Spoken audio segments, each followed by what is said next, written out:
May I come in, sir? Good evening, sir. Good evening, Very sir. good. Please. Thank you, sir. You can remove your mask if you feel comfortable because Thank you, sir. first of all, Vikas, give your introduction, brief introduction to the board. Sir मेरा नाम विकास सेतिया है। मैं मध्य प्रदेश के भिंड जिले का निवासी हूँ। मेरी प्रारंभिक शिक्षा भिंड से ही हुई है और उसके बाद मैंने दिल्ली विश्वविद्यालय के भगत सिंह कॉलेज से BA ऑनर्स ज्योग्राफी किया है और सर उसके बाद से सर मैं सिविल सेवा की तैयारी कर रहा हूँ। बहुत अच्छा। आपकी एज कितनी है? सर अभी 23 है। Yes. तो सबसे पहले आपने ये नहीं सोचा कि इसके बाद पोस्ट ग्रेजुएशन या हम कुछ एकेडमिक को भी आगे बढ़ाते बढ़ाते इसकी तैयारी करें? ये सर मैंने पोस्ट ग्रेजुएशन के लिए अप्लाई किया था, लेकिन सर उस साल मेरा एंट्रेंस में हुआ नहीं। फिर तब तक मैंने सिविल सेवा की तैयारी स्टार्ट कर दी थी सर, फिर मैं इसमें आगे बढ़ गया। तो आपने इतना बढ़िया DU से आपने ज्योग्राफी पढ़ी, फिर क्यों हिंदी साहित्य, ज्योग्राफी ही ऑप्शनल को क्यों नहीं देखा? सर मैं ज्योग्राफी में भी सहज था, लेकिन सर चूँकि इसके कई कारण थे। एक तो सर मेरा मेंस का माध्यम हिंदी था, इसलिए सर मैंने हिंदी साहित्य को रखा। दूसरा सर हिंदी साहित्य पढ़ने में मुझे सहजता थी। मेरा कॉलेज के समय भी इसके प्रति लगाव था, मैं कहानी उपन्यास पढ़ता रहता था। और सर मैं एक वजह ये भी रही कि जब मैंने ज्योग्राफी में आंसर्स लिखे, मैंने सीनियर्स को दिखाए, तो उन्होंने कहा कि अभी इसमें और ज़्यादा काम करने की ज़रूरत है। और सर हिंदी साहित्य स्टैटिक सब्जेक्ट है, ज़्यादा अच्छे से जल्दी कवर हो सकता है। सर एक कॉस्ट बेनिफिट एनालिसिस के आधार पर भी सर मैंने हिंदी साहित्य को चुना। लेकिन आपको ऐसा नहीं लगा, CBA तो आपने किया, लेकिन जो 3 साल अच्छे इंस्टीट्यूशन से पढ़ा आपने, और आप कह रहे हैं कि उसमें मैंने CBA किया तो कम आया और हिंदी में आपको इंटरेस्ट आया बिना पढ़े? सर ऐसा नहीं, मैंने 12वीं तक भी हिंदी पढ़ी है।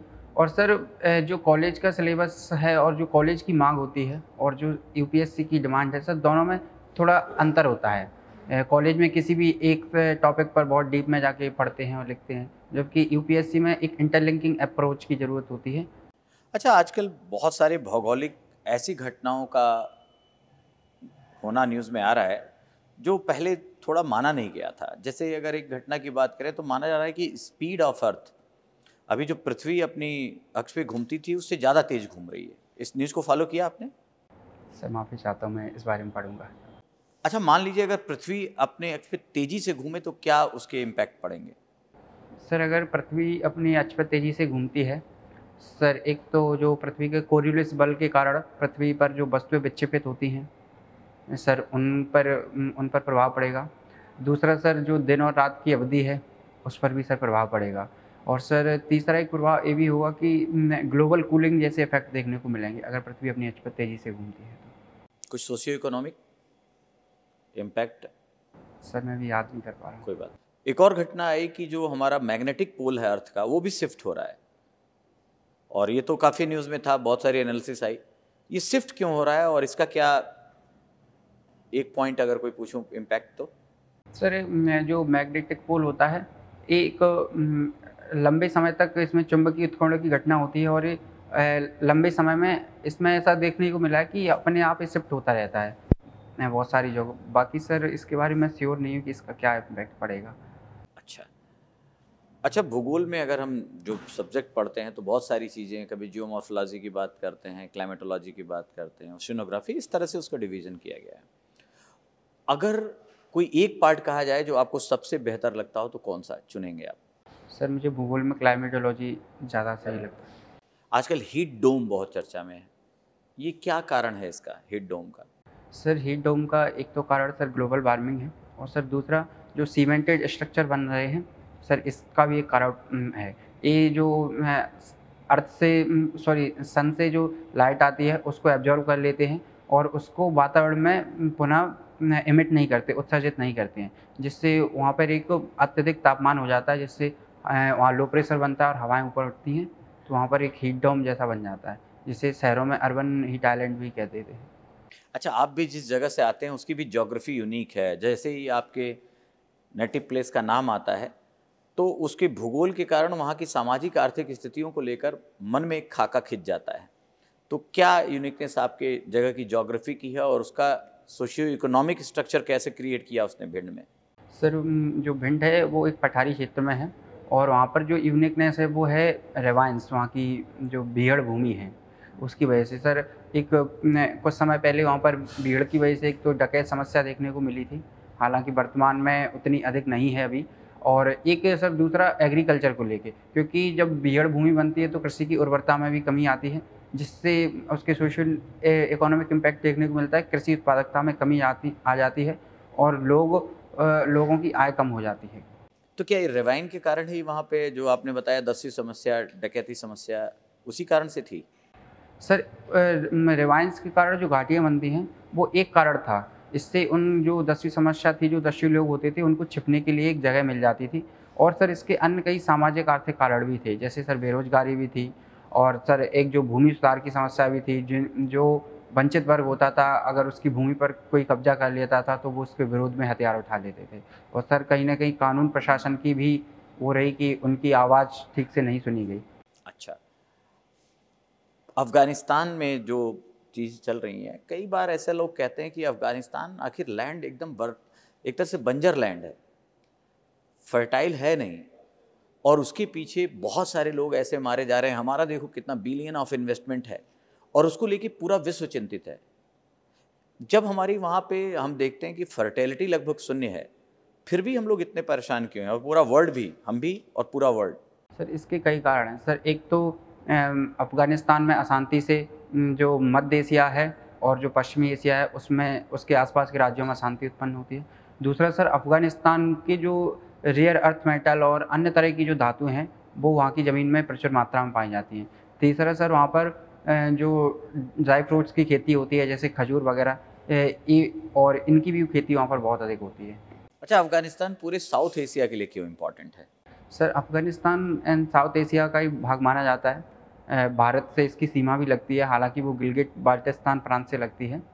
और इसके अलावा सर ये भी है कि अगर अफ़गानिस्तान में जैसे पहले भी देखने को मिला अशांति होती है तो उसका प्रभाव भारत के भी हितों पर पड़ता है, कश्मीर में भी पड़ता है। और भारत के लिए एक कनेक्टिविटी के लिए जो मिडल ईस्ट के राज्य हैं, उज़्बेकिस्तान, ताजिकिस्तान, इनके लिए कनेक्टिविटी का मार्ग भी अफ़गानिस्तान प्रदान करता है। और सर चाइना के लिए इस दृष्टि से महत्वपूर्ण है कि वहाँ पे जो उइगर प्रांत है, जिसको लेके वहाँ कुछ चरमपंथी घटनाएँ देखने को मिलती हैं, तो उनका सपोर्ट भी तालिबान। उइगर प्रांत का नाम क्या है, जो सबसे बड़ा रीजन है उइगरों का? वो जिनजियांग रीजन है सर। Xinjiang region. क्या उसको उसको भी आप थोड़ा बता पाएंगे, ज्योग्राफिकली कैसा रीजन है वो? सर ज्योग्राफिकली सर मैं श्योर नहीं हूँ, माफ़ी चाहता अच्छा, कहा जा रहा है ये कितने महाद्वीप हैं अभी? How many continents in world? हूँ। सर महाद्वीप 7 महाद्वीप हैं। एक 8वें महाद्वीप की बात आई थी, वो कहाँ और क्यों उसको महाद्वीप में शामिल करने की बात चल रही है? सर 8वां महाद्वीप था वो जीलैंडिया था सर, जहाँ तक मैं याद कर पा रहा हूँ। और ये सर ऑस्ट्रेलिया के पास में जो पैसिफिक ओशन है वहाँ पर कहीं बात की गई सर। कैसे हम दर्जा देते हैं किसी को कि ये महाद्वीप है, ये द्वीप है, या महाद्वीप है, तो महाद्वीप का दर्जा उसको कैसे दे दिया? सर माफ़ी चाहता हूँ, मुझे इसके एग्जैक्ट पैरामीटर नहीं पता है। विकास, आपका सरनेम है सेंथिया, तो ये किस रिलीजन को बिलोंग करते हैं आप? सर मैं हिंदू रिलीजन से हूँ। सेंथिया जैन नहीं होते हैं क्या मध्य प्रदेश में? सर मेरी जानकारी में तो मैंने ऐसा नहीं देखा। ओके। अच्छा, आपने क्योंकि ज्योग्राफी पढ़ा है, आप बताइए टेम्परेट साइक्लोन और ट्रॉपिकल साइक्लोन, उसमें दो डिफरेंस बताइए। कौन से दो डिफरेंस? दोनों ओरिजिनेट कैसे होते हैं और दोनों की डायरेक्शन क्या होती है? सर जो वो मध्य अक्षांशों में बनते हैं, और सर ट्रॉपिकल साइक्लोन। मैंने ये नहीं पूछा कहाँ बनते हैं, कैसे बनते हैं और किस डायरेक्शन में चलते हैं। सर टेम्परेट साइक्लोन वेस्ट से ईस्ट की ओर मूव करते हैं, और सर ट्रॉपिकल साइक्लोन ईस्ट से वेस्ट की ओर मूव करते हैं। और सर ट्रॉपिकल साइक्लोन है वो समुद्री सतह पर बनते हैं जब समुद्री सतह का तापमान 25 से 27 डिग्री तक होता है और कोरियोलिस बल की उपस्थिति होती है। और सर टेम्परेट साइक्लोन जब वाताग्र बनते हैं तो वाताग्र की प्रक्रिया के माध्यम से बनते हैं। तो ऐसा क्यों है कि ट्रॉपिकल साइक्लोन ईस्ट से वेस्ट की तरफ क्यों चलते हैं? सर इसका कारण है कि जो यहाँ पे जो हवाएं चलती हैं जिनको व्यापारिक पवनें बोलते हैं। ओशियन करंट की डायरेक्शन नॉर्दर्न हेमिस्फीयर में क्या होती है? सर ओशियन करंट की डायरेक्शन इस बात पर निर्धारित होती है कि वो कोल्ड करंट है या वार्म करंट है।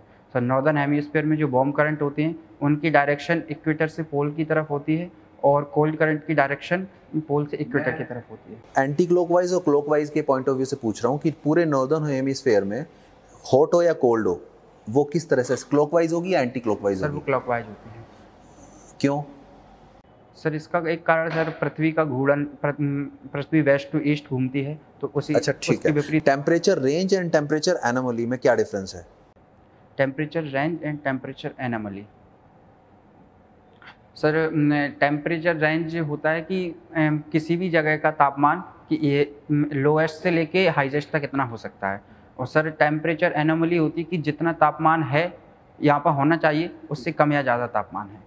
तो नॉर्दर्न और सदर्न में टेम्परेचर रेंज किस में ज़्यादा होता है?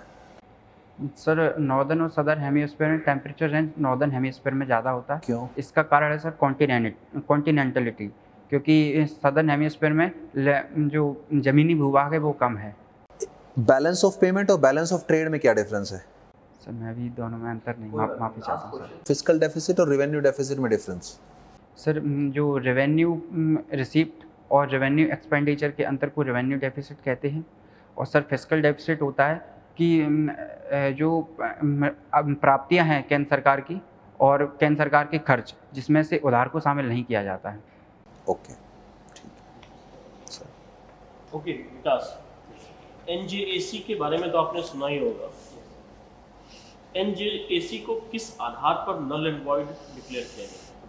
सर एनजेएसी को सुप्रीम कोर्ट ने इस आधार पर खारिज किया था कि ये न्यायिक स्वतंत्रता का उल्लंघन करता है, और न्यायिक स्वतंत्रता संविधान के बेसिक स्ट्रक्चर का पार्ट है। न्यायिक स्वतंत्रता की आप बात कर रहे हैं, और अगर हम देखें इधर के कुछ वर्षों में, खास करके हम तब से संज्ञान में डालते हैं जब एनजेएसी को नल एंड वॉइड क्रिएट किया गया था, कई बार देखा गया है, कई विशेष मुद्दों पर देखा गया है कि जुडिशरी वही काम करती है जो सरकार करने को कहती है। तो क्या एक प्रकार से ये भी स्वतंत्रता ऐसा नहीं है कि लूज हो रही है जुडिशरी की? सर जहाँ तक सरकार के तीनों अंग हैं वो एक दूसरे के कोऑर्डिनेशन में काम करते हैं और चेक एंड बैलेंस मेंटेन करने का काम करते हैं। अगर संविधान द्वारा कोई भी सरकार द्वारा कोई भी ऐसा काम किया जाता है जो असंवैधानिक हो या लोगों के अधिकार का हनन करने वाला हो, तो न्यायपालिका उस पर एक्शन लेती है। अभी सर वर्तमान में जैसे उत्तर प्रदेश ने कांवड़ यात्रा को अनुमति दी, तो सुप्रीम कोर्ट ने लोगों की हेल्थ को अधिक महत्व देते हुए उसको खारिज किया है। ये तो ठीक है, लेकिन अगर इसका उल्टा होता कि सरकार कहे और वही डिसीजन सुप्रीम कोर्ट दे या कोर्ट दे? सर ऐसा मैं तो अभी कोई केस याद नहीं कर पा रहा हूँ सर। चलिए कोई बात नहीं। सीएए सुना ही है आपने। एक तरफ ये भी कहा जा रहा है कि सीएए जो है वो सेकुलर इंडिया के फैब्रिक को कमज़ोर कर रहा है। सहमत हैं आप, या इसके अगेंस्ट में कुछ कहना चाहेंगे? सर ये बात सही है कि सीएए में जिस तरह से किसी एक धर्म को बाहर रखा गया है, उससे प्रथम दृष्टया ऐसा देखने को लगता है कि, और इसके लिए सर ये भी कहा जाता है कि जो सीएए लाया गया है उसके लिए सरकार ने काफ़ी तर्क भी दिए हैं कि मतलब ये 3 देशों के लिए लाया गया है, क्योंकि उन देशों में जो रिलीजन है वो मुस्लिम है, और जबकि हिंदी कम्युनिटी के लिए लाया गया है। और दूसरा सर सरकार ने यह भी कहा है कि एक प्रोग्रेसिव स्टेप है, अगर भविष्य में ज़रूरत पड़ी तो इसमें हम अन्य देशों और अन्य धर्मों को भी शामिल कर सकते हैं। नहीं, मेरा प्रश्न ये है कि ये सेकुलर इंडिया के फैब्रिक को कमज़ोर कर रहा है, कैसे कर रहा है? सर इससे एक आशंका है कि मतलब जो मुस्लिम समुदाय है उसका कहीं ना कहीं इसमें बाहर रखा गया है, तो इस दृष्टि से सर लगता है कि मतलब सेकुलर इंडिया की। लेकिन सर अनुच्छेद 14 में भी ये जो पॉजिटिव डिस्क्रिमिनेशन का अधिकार सरकार को है। सर सॉवरेनिटी से क्या तात्पर्य है? सॉवरेन इंडिया, तो सॉवरेन इंडिया का तात्पर्य है कि कोई भी देश अपने डिसीजन स्वयं ले सके बिना किसी बाह्य या आंतरिक हस्तक्षेप के। अगर हम देखें आज के समय में, तो आप ज्योग्राफी के भी स्टूडेंट रहे हैं, कि ग्राउंड वाटर रिचार्ज की समस्या सबसे जटिल होती चली जा रही है। चाहे वो चेन्नई का इशू ले ले, या इवन हम शिमला मनाली का ले ले, जहाँ पर इन सब जगहों पे भी बड़ी दिक्कतें हो रही हैं, टूरिस्ट को दिक्कतें हो रही हैं। या फिर अगर हम प्लेन में भी देखें तो ग्राउंड वाटर रिचार्ज की बहुत बड़ी समस्या हो रही है। अगर मान लीजिए ऐसा कोई प्रोग्राम हो, बनाना हो या पॉलिसी बनानी हो, as a bureaucrat, as an IAS officer आपको, और आपका ऑलरेडी ज्योग्राफी रहा है, तो कुछ ऐसा सजेशन बताइए, 3 पॉइंट ऐसे जिससे कि ग्राउंड वाटर रिचार्ज हम कर सकें। सर शहरों में जो ग्राउंड वाटर रिचार्ज की समस्या है उसका एक मेन कारण है कि सीमेंटेड स्ट्रक्चर। सर इसके लिए जो घर बनते हैं उनमें रेन वाटर हार्वेस्टिंग का प्रयोग किया जा सकता है, और सर इसके लिए जो भी डेवलपमेंट अथॉरिटी होती है किसी भी सिटी की, उसके जो बिल्डिंग कोड होते हैं उसमें इस बात को शामिल किया जा सकता है। सर दूसरा बहुत सारे क्षेत्रों में परंपरागत रूप से कुछ संरचनाएं होती हैं जो ग्राउंड वाटर रिचार्ज का कार्य करती हैं। जैसे हम अपने क्षेत्र में देखते हैं वहाँ पर बुंदेली या चंदेली कुआँ होते हैं और कुछ तालाब भी बनाए जाते हैं जो ग्राउंड, तो वर्तमान में वो उतने अच्छे तरीके से इम्प्लीमेंट नहीं हो रहा, तो उनको ग्राम पंचायत के माध्यम से पुनः क्या किया सर, उनको पूरा रिकन्स्ट्रक्ट कर सकते हैं सर। और इसके अलावा सर लोगों को अवेयर कर सकते हैं कि वर्षा के पानी को रोक के रखें और कुछ ऐसे चेक डैम्स बनाएं जिनके माध्यम से सर उनको ग्राउंड वाटर रिचार्ज को बढ़ावा दिया जा सके। सर कुकिंग आपकी हॉबी है, खाना बनाने के दौरान कुछ एक्टिविटीज होती हैं, कभी हम भूनते हैं, कभी उबालते हैं, कभी गलाते हैं और कभी पकाते हैं। इन चारों में क्या अंतर है? इस सर भूनने का अर्थ होता है कि मतलब किसी बिना किसी लिक्विड के तेल वगैरह के उसको ऐसे ही रोस्ट कर लेते हैं। और सर उबालने का मतलब होता है पानी में। भूनने में तेल नहीं लगता है? सर वो भूनने चीज़ों पर डिपेंड करता है, बहुत सारी चीज़ों को रोस्ट करते हैं, ड्राई फ्रूट्स वगैरह को या उसको तो ऐसे ही बिना तेल के रोस्ट कर लेते हैं सर। और अगर किसी जैसे उबालने का अर्थ होता है पानी में पानी उबाल के और उसमें किसी चीज़ को उबालते हैं। और पकाने का अर्थ भी सर इसी अर्थ में लिया जाता है कि जो सब कुछ इंग्रेडिएंट्स हैं खाने के, उन सबको डालकर कुछ समय के लिए उस पर पकने के लिए छोड़ दिया जाए। और गलाना? सर गलाना भी एक प्रकार का उबालने का ही प्रकार है। तो दोनों में अंतर क्या है? हम दाल को उबालते हैं कि दाल को गलाते हैं? सर दाल को उबालते हैं। उबली दाल खाते हैं कि गली हुई दाल खाते हैं? सर उबली हुई दाल खाते हैं, उबाल के उसमें तड़का लगाते हैं। सर गलाना मैं अभी ठीक से याद नहीं कर पा रहा हूँ। अभी कोविड के दौरान देखा गया है कि हमारी अर्थव्यवस्था, हमारी जो इकोनॉमी है, कुछ चुनौतियाँ फेस कर रही है। तो कौन कौन सी चुनौतियाँ कोविड के दौरान हमारी इकोनॉमी के सामने हैं, अर्थव्यवस्था के सामने? सर इसकी अगर दो ब्रॉड कैटेगरी की बात की जाए तो सर एक डिमांड और सप्लाई की चुनौतियाँ हैं। सर कोविड-19 के दौरान बहुत सारे उद्योग बंद हो गए थे जिससे सप्लाई में कमी हो गई है। और सर लोगों की आय भी कमी हुई, लोग बेरोजगार हुए, तो इससे सर उन वस्तुओं की डिमांड भी कम हो गई है। सरकार कह रही है कि सरकार ने, आपने देखा होगा बहुत सारा न्यूज़ में भी है कि सरकार के पास जो उसको घाटा हो रहा है उसको पाटने के लिए पेट्रोल और डीजल के दाम बढ़ाती जा रही है। ऐसा है, अब क्या रियलिटी है मैं नहीं कह सकता हूँ, लेकिन पेट्रोल और डीजल के दाम बढ़ते जा रहे हैं और उसका कहीं ना कहीं एक हिडन तर्क ये माना जा रहा है कि वहाँ से सरकार की आय बढ़ रही है। तो इस तरह की स्थिति में जहाँ पर लोगों के पास रोजगार नहीं है, उत्पादन गिर गया है, पेट्रोल और दाम के बढ़ाना कितना तर्कसंगत लगता है आपको? सर ये बात सही है कि पेट्रोल के दाम बढ़ने के दो कारण हैं सर। एक तो वर्तमान में इंटरनेशनल मार्केट में भी पेट्रोल के दाम में कुछ उछाल आया है और जो ओपेक कंट्री हैं उन्होंने भी कार्टेलाइजेशन के माध्यम से इसको उत्पादन में कमी करने की बात कही है। और दूसरा सर एक ये भी है कि पेट्रोल चूँकि राज्य सरकार का विषय जीएसटी के अंतर्गत नहीं आता है, जिससे बहुत सारी राज्य सरकारों ने भी इस पर टैक्स लगाए हैं और कुछ रेवेन्यू प्राप्त करने के लिए केंद्र सरकार ने भी इस पर टैक्स लगाए। सर निश्चय ही इसका प्रभाव लोगों की जेब पर पड़ रहा है। हम जैसा वर्तमान में देख रहे हैं कि जो रिटेल इन्फ्लेशन है, WPI भी 12% की दर से वृद्धि की है। सर इसके लिए सरकार को शीघ्र ही उपाय किए जाने चाहिए और जीएसटी और पेट्रोल को भी जीएसटी के रिजीम में लाना चाहिए जिससे उसको तर्कसंगत बनाया जा सके। साथ ही सर जो भी रिन्यूएबल एनर्जी है उस पर फोकस किया जाना चाहिए। श्रीलंका जो है उसको जो चाहिए पेट्रोलियम प्रोडक्ट्स चाहिए, डीजल चाहिए, पेट्रोल चाहिए, वो कहाँ से खरीदता है? सर मैं श्योर नहीं। भारत से खरीदता है। और भारत में और श्रीलंका में जो भारत श्रीलंका को तेल बेच रहा है, वहाँ पर श्रीलंका में रेट 53 रुपये है और हमारे यहाँ सेंचुरी मार गया। ऐसा क्यों? ऐसा भारत सरकार अपने देश के नागरिकों के साथ ऐसा दुर्व्यवहार क्यों कर रही है? दूसरे देश को सस्ते में बेच रही है और अपने देश के साथ डबल प्राइस पे बेच रही है। सर इसका एक कारण सर टैक्सेशन है कि इस पर यहाँ पर केंद्र और राज्य सरकार के अलग अलग टैक्स लगते हैं, उसकी वजह से सर पेट्रोल महंगा है।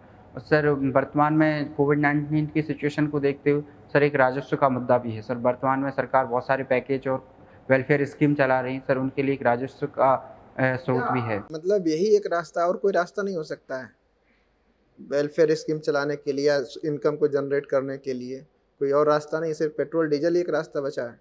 सर अन्य रास्ते तलाशने तो कैसे मैनेज किया जाएगा? अगर मान लीजिए कि सरकार आपसे कहे कि पेट्रोल डीजल चूँकि ज़्यादा महंगा हो रहा है, इसकी भी एक लिमिट है, इसके बाद अगर अन्य रास्ते तलाशने हो कि भारत के जो इकोनॉमिक चैलेंजेस हैं उसको मैनेज किया जाए तो क्या रास्ते निकालेंगे आप? सर पेट्रोल डीजल पर एक ये है कि ये शॉर्ट टर्म में मतलब फ़ायदेमंद होता है कि शॉर्ट टर्म में सरकार को रेवेन्यू मिल जाता है। अन्य रास्ते के लिए सर संरचनात्मक परिवर्तन की ज़रूरत होती है।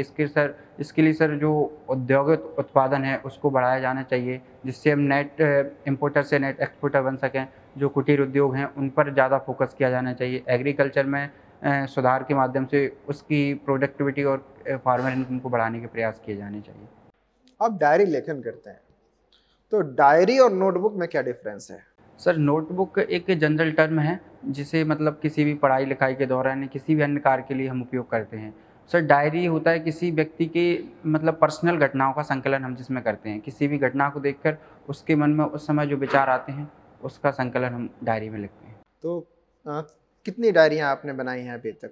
सर मैंने अभी मेरी दूसरी डायरी चल रही है। कब से डायरी राइटिंग कर रहे हैं? सर मैं कॉलेज के दौरान से 2006। डायरी राइटिंग करने का विचार कहाँ से आया आपके? सर मैं जब अपने घर से यहाँ पे दिल्ली में पढ़ने के लिए कॉलेज से आया तो सर यहाँ के माहौल में थोड़ा एडजस्ट होने के लिए, नए दोस्त बनाने के लिए समय लगता है। तो उस समय जो कुछ मन में विचार आते थे उसको मैंने लिखना शुरू किया। प्रारंभ में सर मैंने डेली नामचा के रूप में लिखा इसको। फिर धीरे धीरे सर मैं सेलेक्टिव होता गया। कुछ जो मेजर घटनाएं मेरे आसपास होती थी या कुछ जो मतलब मुझे याद रखने वाली घटना लगती थी, फिर सर मैं उनको लिख कौन लेता कौन था। सी घटनाएं कुछ ऐसी लिखी हो जो आपको आज याद हो? सर अभी हाल ही में तो मैंने सर जो कोविड-19 के दौरान लोगों की जो इफ़ेक्ट थी, जो जो मेंटल स्थिति को लेके जब मैं अपने घर पे था उसके बारे में सर मैंने लिखा था। हिंदी साहित्य में डायरी लेखन की परंपरा में कौन कौन आते हैं? सर हिंदी साहित्य में जो डायरी लेखन है वो छायावाद के बाद से माना जाता है। श्री राम द्वारा पहली डायरी लिखी गई थी 1945 में। और सर उसके बाद से कई लोगों ने हिंदी में डायरी लिखी और जो प्रसिद्ध डायरी लेखन है वो मुक्तिबोध की एक साहित्यिक की डायरी है, हरवंश राय बच्चन की डायरी है और रामधारी सिंह दिनकर ने भी लिखी है जो दिनकर की डायरी के नाम से प्रसिद्ध है। और इसके अलावा सर जेल के दिन एक डायरी है सर मैं यशपाल की जेल के दिन। तो डायरी लेखन से जो कुछ आपने सीखा उसको प्रशासन में कैसे प्रयोग में लाएंगे? सर डायरी लेखन का प्रशासन से डायरेक्ट संबंध नहीं है, लेकिन इससे कुछ हम वैल्यू सीखते हैं।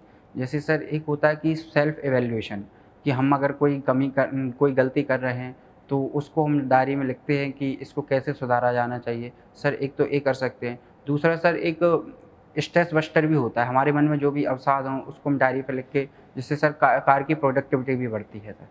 तो इसका सर प्रशासन में हम यूज कर सकते हैं। ओके, लास्ट एक क्वेश्चन हमारी तरफ से हो। जब हम दिनकर को पढ़ते हैं, दिनकर ने बहुत सारी रचनाएं लिखी हैं।